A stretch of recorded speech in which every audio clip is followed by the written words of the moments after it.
Alors ça peut paraître banal, mais se filmer face caméra n'est pas forcément chose évidente et il y a quelques trucs à respecter si tu veux bien te mettre en valeur. Salut à toi cher créateur d'émotions, donc je m'appelle Mathieu et sur cette chaîne je t'aide à créer des vidéos plus captivantes pour ton audience. Donc si c'est un sujet qui t'intéresse, n'hésite pas à t'abonner. En vidéo et en photo, on parle souvent de la règle des tiers, que tu dois sûrement connaître. En fait, cette règle va te permettre de composer ton image. On la met en forme grâce à 2 lignes verticales et 2 lignes horizontales. Ces lignes vont former donc des points et des espaces qui vont être attirés naturellement par l'œil. Donc évidemment, c'est très souvent utilisé au cinéma, donc pour mettre en valeur un sujet ou pour poser un contexte. Dans cette règle des tiers, on dit souvent que pour mettre en valeur un sujet, donc il doit être placé sur un de ces points ou un de ces espaces. Alors cette règle est importante à connaître puisqu'au début, elle va te permettre de faire de jolis plans, de mettre en valeur des sujets, mais au fur et à mesure que tu es à l'aise, rien ne t'empêche de respecter à 100% cette règle et tu peux faire vraiment les choses à ta sauce. Oh là là là là là là là là là là! Regardez cette sauce, cette belle couleur là.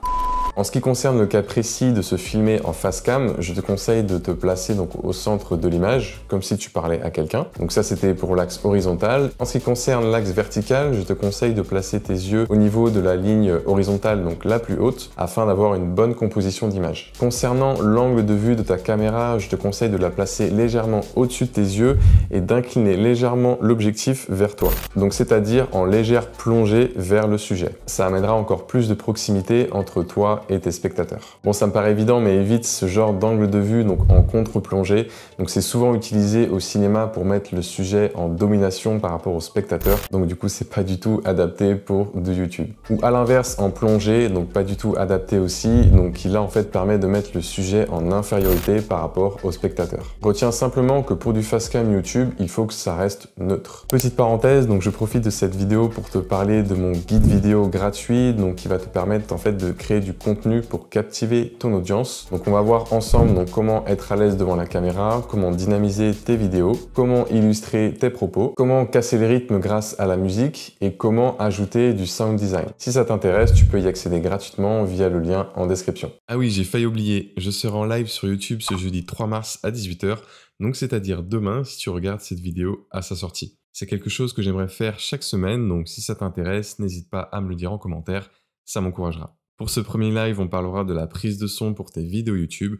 Donc on abordera des questions comme quel micro choisir, peut-on enregistrer le son avec son smartphone, comment optimiser l'endroit dans lequel on enregistre le son. Si tu es dispo et que ça t'intéresse, je compte sur toi pour être présent donc ce jeudi à 18 h. D'ailleurs, n'oublie pas de t'abonner à la chaîne pour que le live apparaisse bien dans ton flux d'abonnement. Merci. Allez, on revient dans le sujet de cette vidéo. À propos du décor et de l'arrière-plan de tes vidéos, bon là on n'a pas tous la chance d'avoir un espace dédié pour se filmer. Moi le premier, mais c'est pas grave, on peut s'adapter et on peut quand même faire des choses assez sympas pour vraiment personnaliser ton arrière-plan, ton décor. Donc l'idée ça va être d'amener donc des lumières ou des objets qui vont rappeler un petit peu ta thématique. Et l'idée en fait c'est de montrer un petit peu le thème et l'identité de ta chaîne sans même dire un seul mot. Moi par exemple, donc j'ai mon ordi derrière avec Final Cut Pro, donc qui rappelle vraiment le thème de ma chaîne, avec aussi mon logo ici qui pose mon identité et puis quelques lumières sympas qui rappellent un petit peu les couleurs, le branding en fait tout simplement de mon contenu. Je te montre aussi un autre exemple donc avec Constantin de la chaîne Game Set and Talk. Est-ce que j'ai vraiment besoin de préciser de quoi parle cette chaîne YouTube?